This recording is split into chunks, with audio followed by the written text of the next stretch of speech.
clip.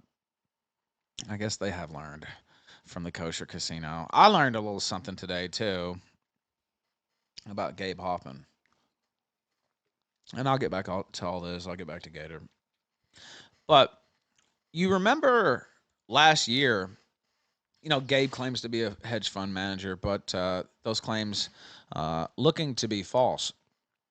Now, if you don't know what a hedge fund is, basically you manage other people's money. Maybe you have some of your own money in there too, but you invest on behalf of others. High risk investments, typically, shorting stock, buying up stock with borrowed money, and things like that are a little risque. It can be highly profitable if you make the right bets.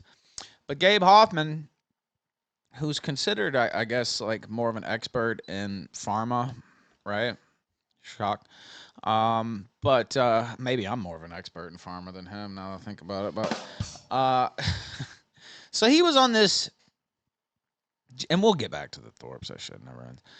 Gator, we got to cover that as well. And Riley and Mint coming up at 8. But he was on a mission. You don't have to search very hard to find this on YouTube. He shorted Tesla during the biggest bull run, one of the biggest bull runs in the history of the stock market. He thought it was going to be a good idea to short Tesla. There's even a video out there, Tesla below $10, and it's got Gabe Hoffman's face on there. Maybe Maybe I'll pull that up actually. Tesla below $10? Let me see if I can find this. So anyway, I don't know, fall maybe. I looked up his SEC paperwork, and I think somebody had tipped me off on it. And it showed that his hedge fund firm, Accipiter, which is a fancy word for hawk, basically, was defunct and had been defunct almost a year to the day. What is today? The 17th. I think it's actually a year to the day. Let me see if I can pull this up. I believe it's 1 year to the day. No, okay, yesterday it was 1 year to the day. Terminated registration status. So if you don't know how a hedge fund worked, now he might have had some of his own money in there. I don't know. But he had a lot of other people's money in there too. And so a hedge fund operator collects fees basically off people to invest their money and make bets like this and do stuff like this. Now, it just so happened to be one of the worst bets in the last 20 years on the stock market. And Elon has celebrated it, and everybody's laughed at all these people who tried to short Tesla and failed miserably. And he went from a hedge fund with allegedly around $100 million in capital to he closed out his hedge fund with $3.77 million in assets. So, I mean, you can do the math, but it's like a 96%. It's like a 96% loss in capital there. But again, he probably still made some money off this because, I doubt that he went fully broke off this because he got, hedge fund fees and money management fees from all these people for the biggest losing bet, like I said, in the last 20 years. So he probably still made some money. Now I don't know how much of his own money was in there and how much he was betting personally, so we can only speculate on that. But we do know, courtesy of the SEC, and all these are available publicly online, that he went from allegedly around $100 million of capital in his Accipiter, easy for me to say, hedge fund down to 3.77 million. And I actually didn't see that part last year. I would have brought that up. But I got another tip today. I said, dig a little deeper. Dig a little deeper. Hit this next little button over here, and you can see what he filed in terms of assets left under his control. And it's defunct. Like, this thing doesn't exist anymore. There is no more Accipiter. According to the SEC, there is no more Accipiter. There is no more hedge fund. I don't know what he's got. Maybe he's got another one on the side or something. Who could say?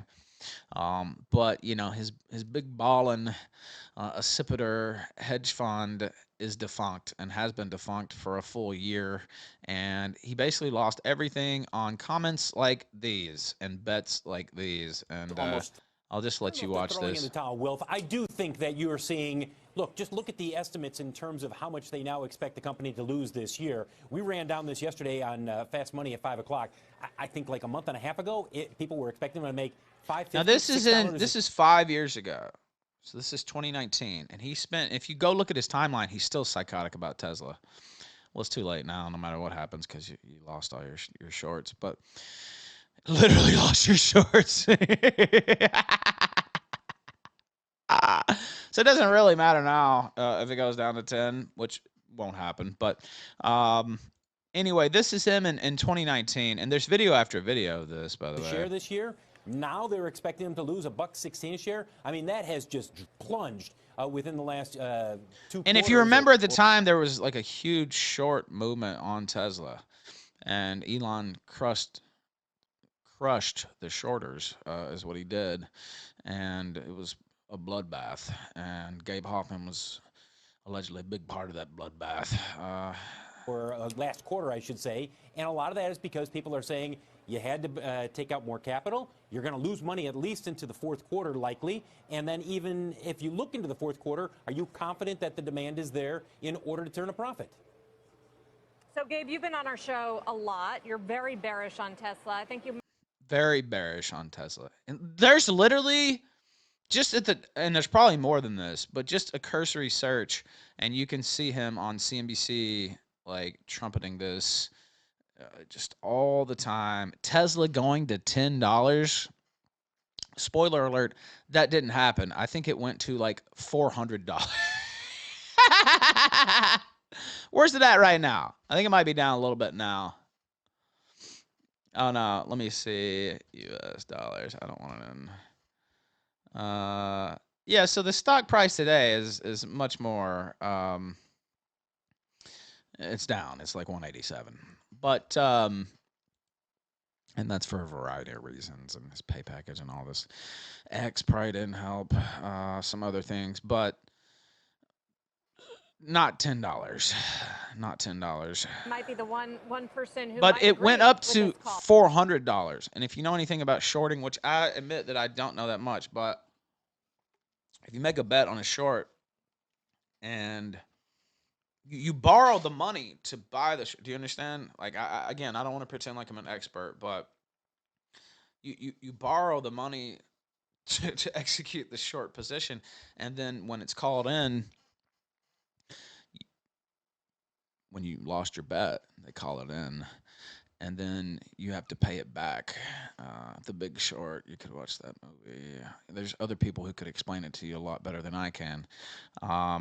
But you typically used borrow money to execute these sorts of maneuvers. Now, if they work great, and you make a killing. But when they don't work,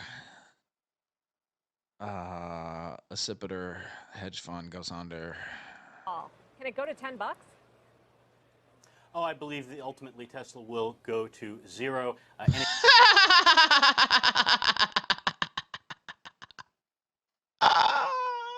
Now, this is a guy who basically lost all of his hedge fund, stepping outside of his zone. Now, even the person, and I'll show you the quote a minute ago, was like, oh, this guy actually knows a little bit about pharma stocks and stuff like that. But he lost his lunch, he lost his shirt, he lost his pants, he lost his everything, his shoes. No shirt, no shoes, no service, off shorting Tesla. And he just knew this was going to happen. He said Tesla was going to go to zero. Now, think about, that's like Tim Pool's prediction that Trump's going to win all 50 states. Remember that from 2020? It's like just insanity. But let's continue. Any company that's losing billions of dollars and struggling under a mountain of over $10 billion in debt and over $3 billion of current accounts payable due on the desk, that's a real problem.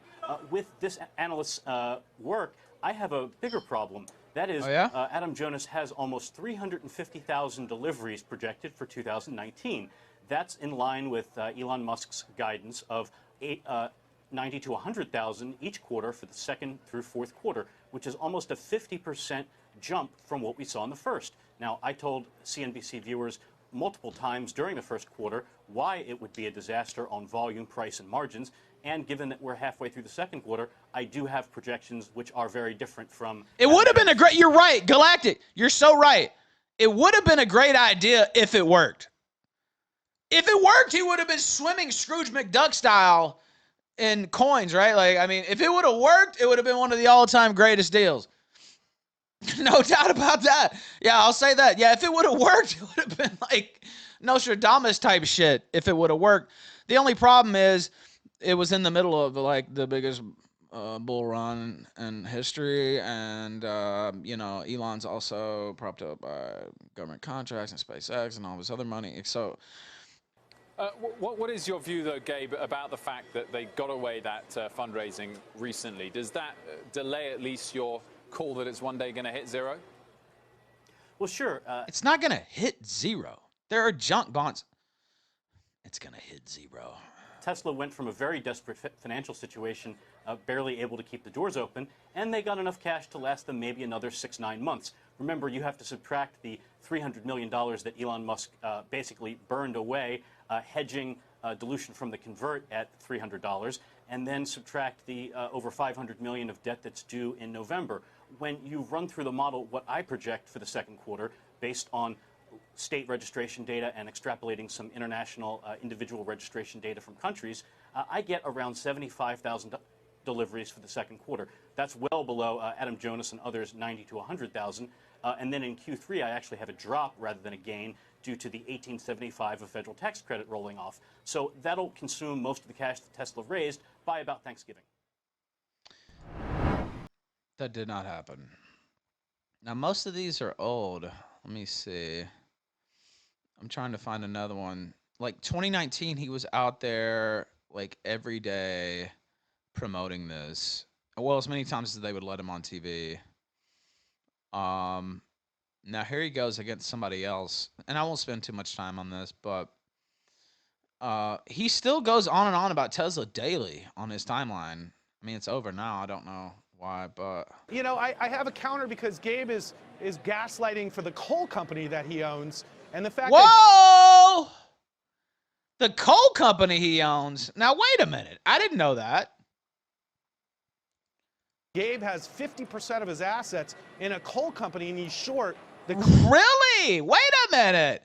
Oh, we came with some exclusives here, huh? Oh, I didn't know that. Coal burning Gabe. I have a counter because Gabe is gaslighting for the coal company that he owns, and the fact that Gabe has 50% of his assets in a coal company and he's short the clean energy future is very disingenuous, because the fact of the matter is Tesla's trying this guy's roasting him.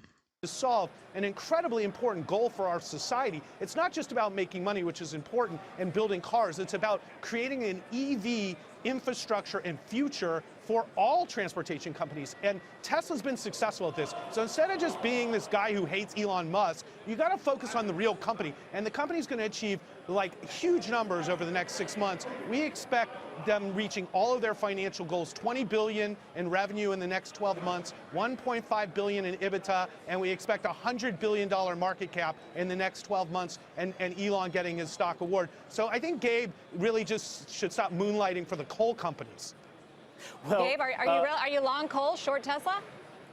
I do have some coal positions. It's 50% of your fund. It's 50%. It's not 50% of my fund. You just disclosed By the way, it Ross, on your 13F in a public hey, filing. Ross, how many car companies do you know power with coal? I thought so. How about coal is the biggest point, contributor to climate change of anything? Yeah, guys, we're getting off topic. I would say, Ross, I would say actually it would seem like you'd want to hold coal if you were short Tesla, maybe because it takes coal to make the power to run the Tesla. That aside, it does aside, not. Ross. It does not take coal to run the power.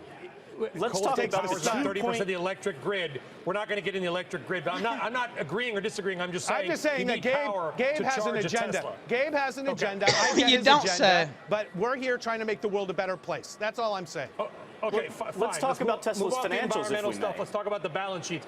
Ross, does it bother you at all that Tesla is asking people for $2,500 to confirm their orders and customize their car? Do you think that's worrisome in any way? No, not at all. In fact, the way it works, because I just bought one and got one, is that you put a $1,000 deposit. When you're ready to configure the car, you put in $2,500. Now notice that Tesla had already went to 335. Is that 2 something before? So Gabe's already eating shit. So that they actually build the car for you that you want, and then when you deliver the car, you have to pay for the full amount of the car. That's the way it works when you order a Tesla. Now, the fact that they've opened up reservations to all reservation holders, and yet reservations continue to increase, so they are filling 20,000, 30,000 orders and getting just as many new reservations. I think that's something that people should consider here. This is a huge piece of good news. All right, continues to be such a battleground, guys. We've run out of time. Thank you both. And there's one more. There's several, but I'm not going to play them all. All right, Tesla shares plunging more than 12% since Wednesday. This comes after posting a larger than expected loss in the second quarter earnings update, also announcing that co-founder and CTO JB Straubel would be leaving the company. Here to discuss what's driving Tesla and what to do after a bad week for the stock, Gabe Hoffman, owner and general partner at sektur Capital Management. No longer the case. It's a defunct company, and I can pull that up on your screen. Again, that's what they ended with. And, you know, $3-4 million, 3.77 million. Not bad, but when it's down from allegedly 100 million. Now, this is the tip that I got. Gabe Hoffman took a $100 million portfolio and consistently lost on puts outside of his expertise. Pharma would be his expertise. His fund, sektur, had less than 5 million this time last year when he filed the ADVW to terminate. And again, all this is online. You can just type in sektur and ADVW, and these forms will come up online. They're publicly available. Still has hedge fund in his Twitter bio to make him seem smart when he shitposts. He lost it all on Tesla puts from 2019 onward, LOL. I wish I could make millions in fees while making one of the worst trades possible. Now, again, he still made some money off this. Other people's money he wasted. And no telling how many, retirement savings and, personal savings just went up in smoke because Gabe was selling a bunch of bullshit. And maybe he really believed it. I don't know. But it was a dumb call. Along with Gene Munster, managing partner at Loop Ventures. Always a good time for a Tesla debate, gentlemen. Thanks for joining us. So, Gabe, what did you learn? Who was the Israeli who bought the property in Palm Beach? That would be Larry Ellison. But I guess I don't know if he's dual citizen or not. But this week that gave you more fuel for your short argument. Yes, that's pretty much correct, Dustin. That's pretty much correct. Talked about to CNBC viewers all year has been proven right again. The second quarter was another disaster. Yes, Tesla moved metal, but they had to cut price thousands of dollars, so margins were a disaster. They lost a lot more money than investors expected. About 5 months ago, Gene and I were here together on CNBC, and look, did you see what that said? Expected. Gabe Hoffman, Tesla, disclosure, largest short position. He had the largest short position against Tesla in the entire stock market. He had the largest short position and was crushed. About 5 months ago, Gene and I were here together on CNBC, and I talked about the first quarter being a disaster. The largest short position in the entire fucking stock market.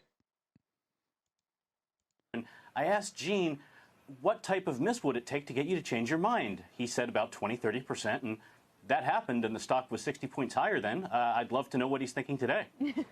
Gene?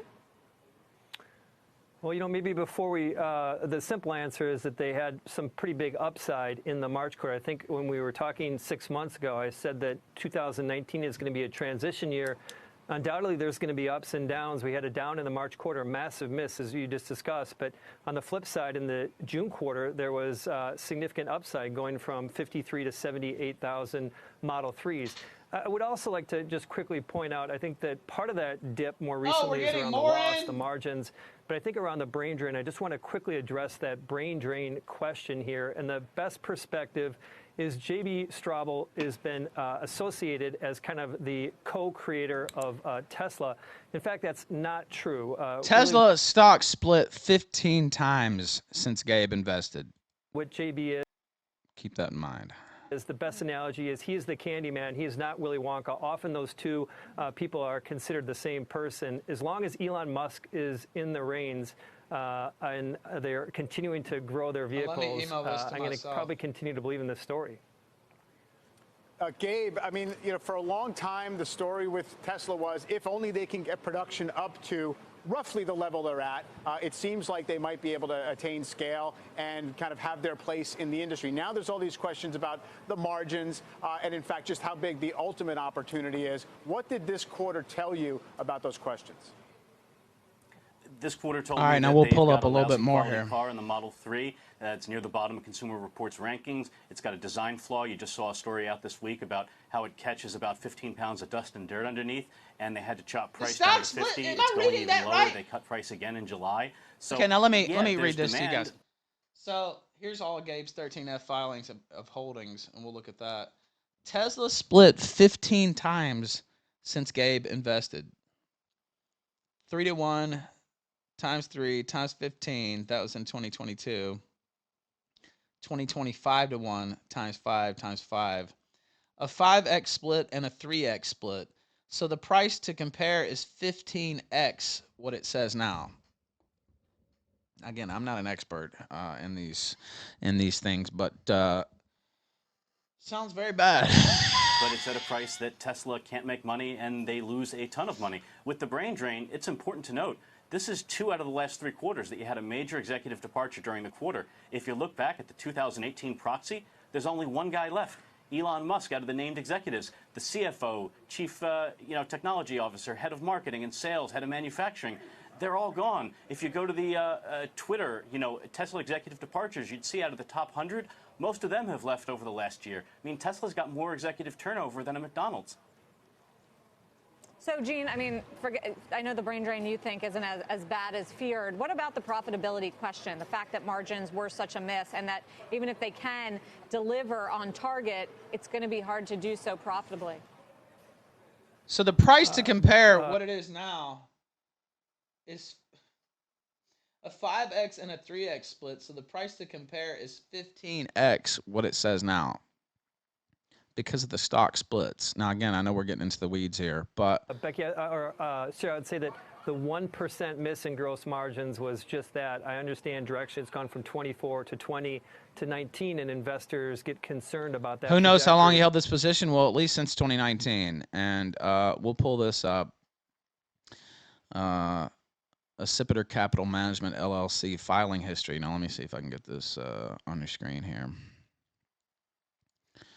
This is all public data, by the way. He likes to LARP as this financial genius. Not quite the case. So you'll see, and I think it may have even began in 2018, but these are reported value in thousands, right? So when it says 123,000, that's 123 million, I believe, in value. So he went from, in 2018, I believe I'm reading this correctly, by the way, $300 million in 2018 in August, and then in November it was 123 million, and then last year when he filed what he filed to end his, you see terminated there on the screen, he ended with $3.775 million. So, yeah, you might be right. Now, those his personal holdings, I don't know. I'll have to dig into these a little bit more. Let's see. Assets under management. The market value column should not be used as a substitute for assets under management as it does not include cash held in accounts. But you can see the drastic drop-off, and this is from 2018. But it ended with his company in the shitter. So Isaac says, no way he's gambling with $100 million of his own money. Well, I would doubt that myself, yeah. Current market value. No, I was correct. as of 2018, his current market value was $123 million. So I was correct. No, not 1.23 million. $123 million in 2018. You see that on your screen, right? You see it highlighted there. So he went from $123 million in 2018 assets, current market value of his hedge fund. He went to $3.77 million, and he closed his Occipitor hedge fund, all off his Tesla bet. Presumably, most of it off his Tesla bet. We'll be careful with our language here, but. But in the grand scheme of things, you need to take that into the context of how much cash they have. They have $5 billion in cash. If they continue at this a pace where effectively they would come in, let's say, 10 to 15% below their targets over the next 6 quarters, they'll have enough cash for the next 2 years. When I think about the margin question, it needs to be in the context of cash. I'm not trying to make excuses for the fact that they are losing share. I'm simply pointing out that when you transform an industry, there is an incredible amount of pain. Tesla's going through that. It is as evidenced in some of the turnover because it is an intense environment to work, and also in the margins. But I'm confident in this theme, and we talked about this 6 months ago. The future is electrification. There is no chance that gas vehicles will be powering the world in 100 years. And if you do believe in that, well, maybe not 100, but for the next 20 or 30. I think that the other automotive makers are materially behind, and I think that it's the right thing to do to invest in the business right now. And no wonder he's hanging around the sector, by the way, because, I mean, his financial life just has to be completely crushed. You know, I said forever. Let's see, let me type this out. I mean, when you lose a bet this big, people aren't exactly rushing out to reinvest. They're not exactly running out to reinvest with you, Gabe. And, you know, you can LARP all you want, but the facts are the facts. And we're looking at them right here. And the funny thing is, I found this form, this original form, last year, but I didn't click the second part that showed what he ended up with, right, in terms of cash, assets under management, which is, like I said, around $3.8 million. Down from $123 million in 2018. So he basically seemingly lost it all off trying to short Tesla, and, you know, source talking to mentions the stock splits. All that plays into it as well, and it just makes it comically insane. And you can see why he's obsessed with Elon Musk, and every day he's tweeting something about Tesla, and it's kind of comical. At this point, I think I would just you know, maybe lay off the Tesla predictions, and also, you know, he's never beating those street Jew accusations anymore. I don't think that's Denise. Is she still in the chat? I don't think he's beating Denise's claim that he's a street Jew. He should have stuck to pharma, it looks like, because it looks like he was making, you know, pretty good money. And, you know, going all the way back to 2013. Now, the money fluctuates because he's taking bets and, you know, moving around funds and this and that. But we don't know exactly when he went short on Tesla. Was it 2018 or 2019? But he went from 300 million in 2018 to 123 later in 2018, 3 months later. And then he went to 3.8 when he folded up his hedge fund shop last year. Now, does he have something else going on? I don't know. And again, there's rules in place, so we don't know how much of his own money was invested in that. There's like a 1-year hold. Like, you can't just cash out if you're a hedge fund manager either. There's like all these rules and stuff like that. So if he did have some of his own money in there, there's restrictions and stuff like that. Hedge funds are a little dodgy, if you ask me, but they're very dodgy, in my opinion, if Gabe Hoffman's running them. So, yeah, he basically lost it all on betting against Tesla.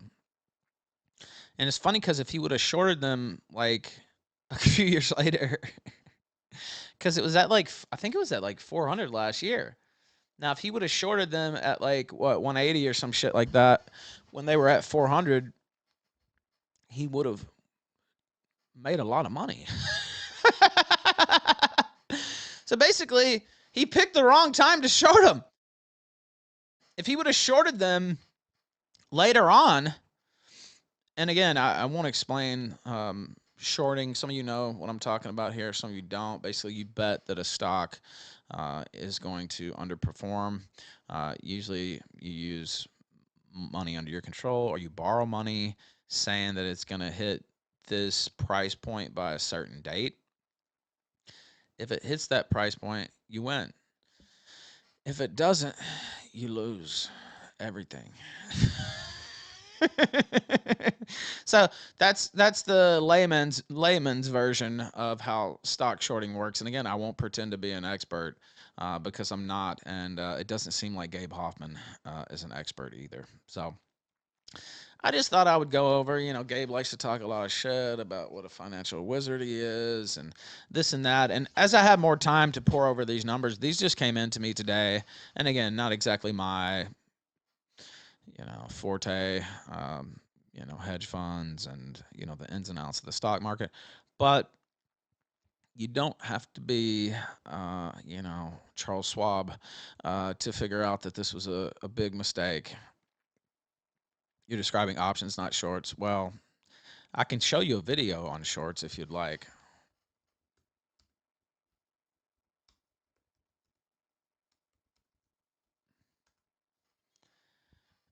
Let me see here.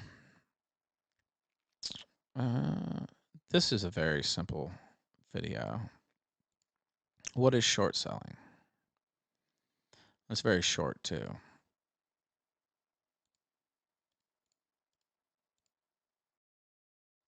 What is short selling?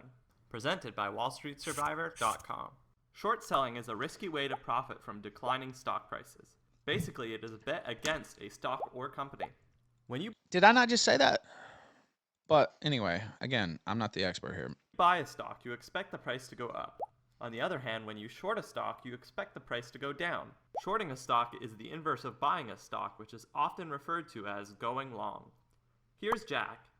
Jack has heard that Goliath National Bank is in financial trouble and expects their stock price to go down. In order to profit from his prediction, Jack will short GNB. But how does this work? Jack calls his broker and tells him that he wants to short one share of GNB. To do this, the broker needs to find one share to lend to Jack.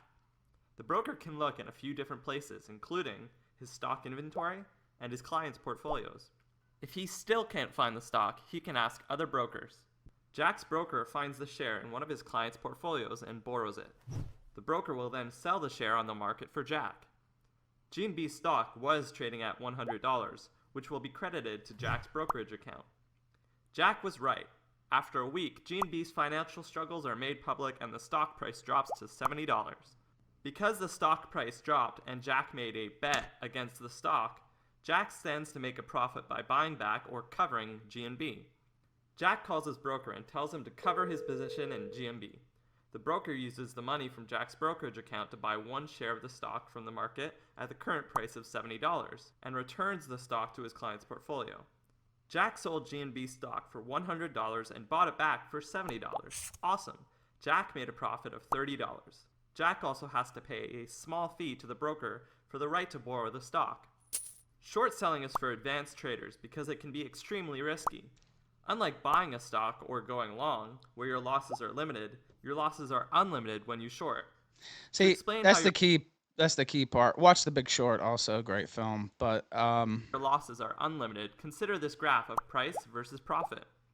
Let's say you buy a stock for $100. The most you can possibly lose is the amount that you paid for it, in this case $100. As the stock price goes up, your profits will continue to go up as well. Theoretically, there is no limit to how high the price can go. Now consider that you have shorted the same stock at $100. In this case, you profit when the price decreases. The most you could stand to make is the price that you shorted at, in this case $100. However, as the price goes up, your losses go up. And since there is no limit to how high the stock price can go up, Theoretically, there is no limit to how much you can lose.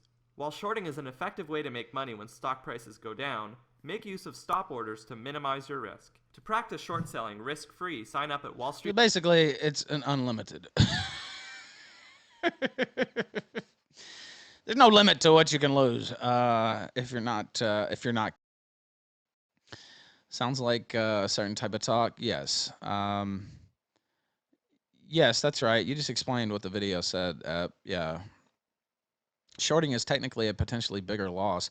If you buy a stock normally at 50, the most you can lose is $50.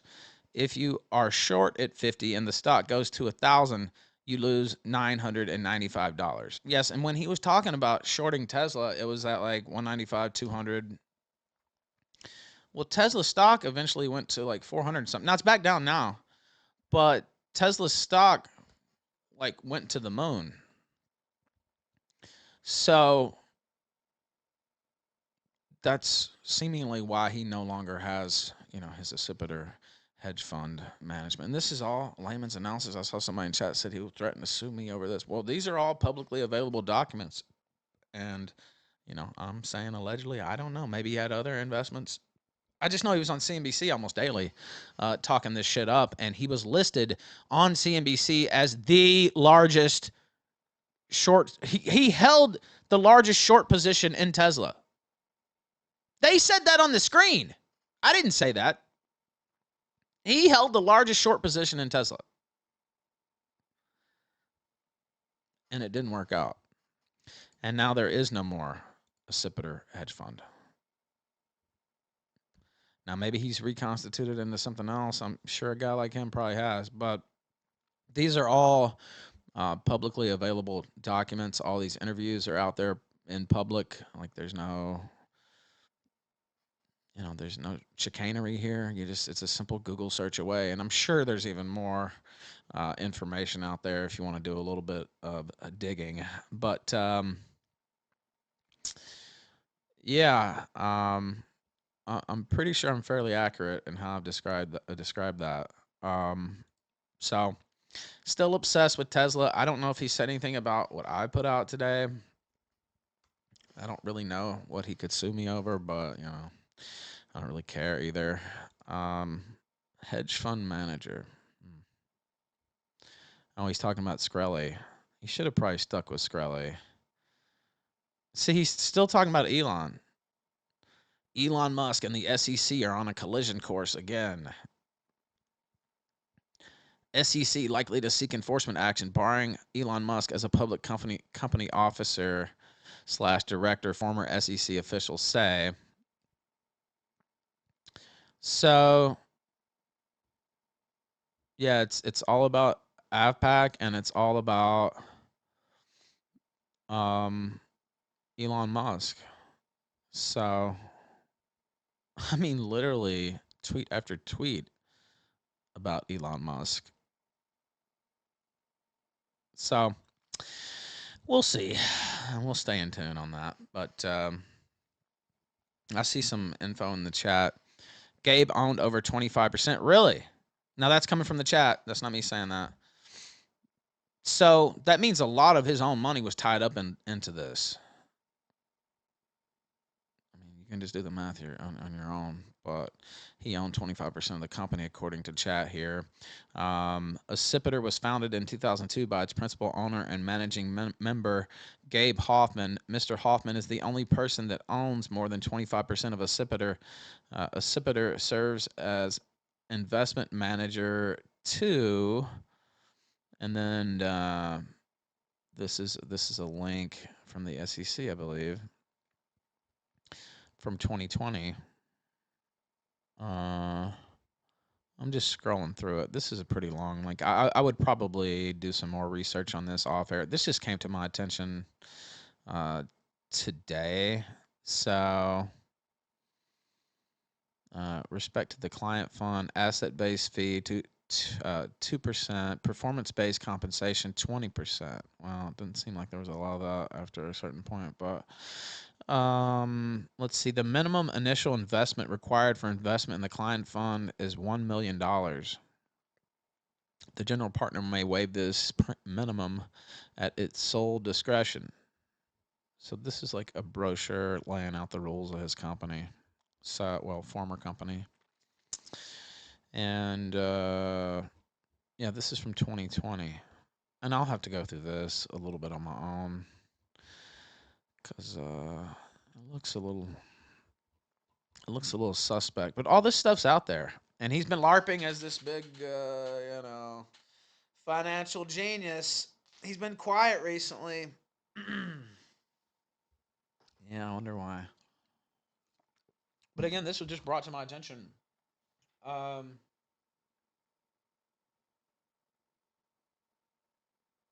yeah, you're right. I didn't think about that.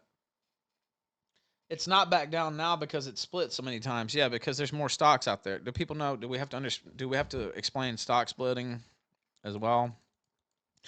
We're gonna learn some things today. Can we hit the gold powerchat.live/the Raw for Torp? We'll go into some drama here in a second. I would say this is drama as well, but just so we know. So if it's at 400 and there's less stocks, right? When a stock splits, that means there's more stocks created.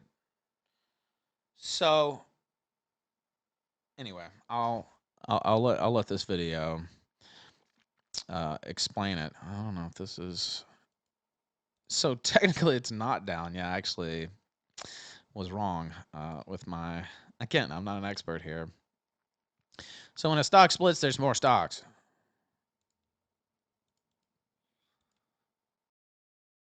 Stocks go up, they go down, they go sideways. True. And sometimes they do something you might not expect. They split. There are two types of stock splits, conventional and reverse. A conventional stock split occurs when a company divides its existing shares into more shares. The number of shares increases, but the price of each share decreases.